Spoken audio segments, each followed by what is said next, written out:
आज चाय भेजने वाले सरकार चला रहे हैं, लुटेरे भ्रष्टाचारी झूठे क्रिमिनल वो सत्ता में बैठे हैं और गरीबों की बस्तियां उजाड़ रहे हैं। मैं बस अपने लोगों से कहना चाहता हूं कि उनको तैयार होकर सत्ता प्राप्त करने की तरफ बढ़ना चाहिए और बढ़िया से बढ़िया एजुकेशन लेके पे बैक टू सोसाइटी में, पे बैक टू सोसाइटी के बाबा साहब के सपने को भी साकार करना चाहिए।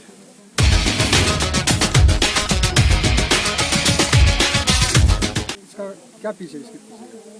देखिए, मैं जाना तो कोल्हापुर चाहता था क्योंकि बाबा साहब अम्बेडकर वहाँ जाया करते थे।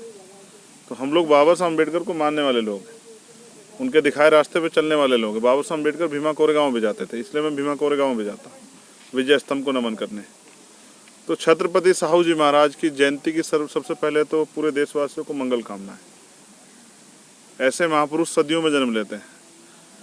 जिस वर्ग को कोई अधिकार नहीं था उनको अवसर देने का काम जो है छत्रपति साहू जी महाराज ने किया। आरक्षण के जन्मदाता उनको कहा जाता है। उन्होंने शुरुआत की, उसके बाद जो है हमारे लोगों को मौका मिला। और अगर वो शुरुआत ना करते तो शायद जो है आज भी हम जानवरों का जीवन जी रहे होते। तो राष्ट्रपिता ज्योतिबा फुले ने जो आंदोलन शुरू किया उसको उनके जाने के बाद उनके साथ रहते छत्रपति साहू जी महाराज ने, फिर बाबा साहब अम्बेडकर ने, उनके बाद मान्यवर काशीराम साहब ने, इस तरह से हमारे महापुरुषों ने आगे बढ़ाया। अब उनका जो अधूरा कारोबार, उनका जो अधूरा सपना है, वो अधूरा सपना सामाजिक परिवर्तन, आर्थिक मुक्ति का जो आंदोलन है, सामाजिक समानता इस देश में और हर व्यक्ति को बराबर के अधिकार जो संविधान में तो हैं लेकिन ज़मीन पे नहीं है, धरातल पे नहीं है, बुनियादी रूप से नहीं मिले हैं क्योंकि सरकार देना नहीं चाहती। सरकार की नीयत ना देने की है ना उनके पास नीति है। वो तो चाहती है कि 90% लोग जो है वो एक तरफ से गरीब बने रहे और 10% पूंजीपति उन पर राज करे, कोई सरकार हो।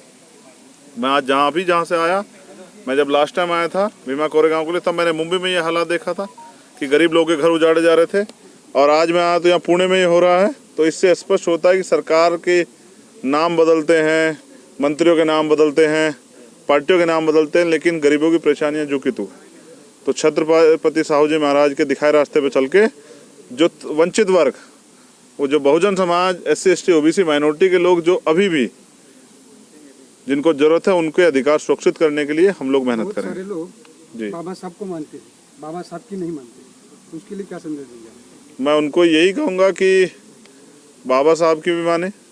बाबा साहब की मानने के लिए बाबा साहब को जानना जरूरी है।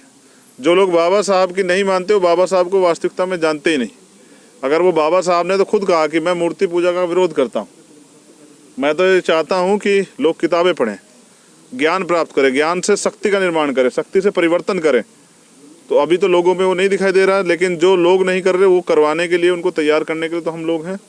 तो हमें तैयार किया गया हमारे सीनियर लोगों ने, जिन लोगों ने अपने जीवन का बलिदान दिया, त्याग किया इस मूवमेंट में।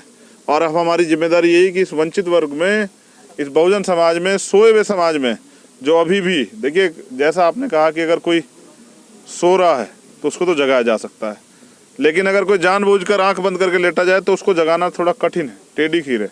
तो हमारा प्रयास ये रहेगा कि अंतिम व्यक्ति को भी बहुजन मूवमेंट के लिए और अपने महापुरुषों के आंदोलन के लिए तैयार किया जाए। और उसके लिए वो लड़के तैयार नहीं होंगे, उनको गलत शब्द कह के तैयार नहीं होंगे। उनको समझाना पड़ेगा, अपना इतिहास बताना पड़ेगा, तब मुझे लगता है धीरे धीरे उनकी समझ में आएगा। तो ये माता सावित्रीबाई फुले विद्यापीठ जो पुणे में है, और मैं इस विद्यापीठ में खड़े होकर ये प्रयास करूंगा और हमारे साथी भी संकल्प करेंगे कि बाबा साहब अम्बेडकर और मान्यवर काशीराम साहब का जो अधूरा सपना है उसको हम लोग पूरा करेंगे, और बाबा साहब के सपनों को प्रबुद्ध भारत बनाने के लिए हम लोग जो है संघर्ष करेंगे। जय भीम, जय भारत। अच्छा, अभी भी कुछ बचा है? एक बच्चा है। अच्छा, ठीक। आप महाराष्ट्र में आए हैं, तो महाराष्ट्र के युवकों को क्या संदेश देंगे? महाराष्ट्र के युवकों में तो क्रांति की वो लहर है जो महाराष्ट्र की धरती से पूरी दुनिया में जाती है। तो मैं तो प्रयास ये करूँगा कि काफ़ी लंबे समय के प्रयास के बाद भी ये आज तक भी महाराष्ट्र में हमारे लोग जो है ना, वो उनके हाथ ऐसे ही, वो देने वाले नहीं बन पाए। तो मैं उनको राजनीतिक शक्ति जो है उसकी जानकारी देना चाहता हूँ कि पॉलिटिक्स द मास्टर की। बाबा साहब अम्बेडकर ने कहा कि अगर आप राजनीति में भागीदारी नहीं करेंगे तो सबसे बड़ा नुकसान ये है, अयोग्य लोग आप पे शासन करेंगे। आज चाय भेजने वाले सरकार चला रहे हैं, लुटेरे भ्रष्टाचारी झूठे क्रिमिनल वो सत्ता में बैठे हैं और गरीबों की बस्तियां उजाड़ रहे हैं। मैं बस अपने लोगों से कहना चाहता हूं कि उनको तैयार होकर सत्ता प्राप्त करने की तरफ बढ़ना चाहिए और बढ़िया से बढ़िया एजुकेशन लेके पे बैक टू सोसाइटी में, पे बैक टू सोसाइटी के बाबा साहब के सपने को भी साकार करना चाहिए।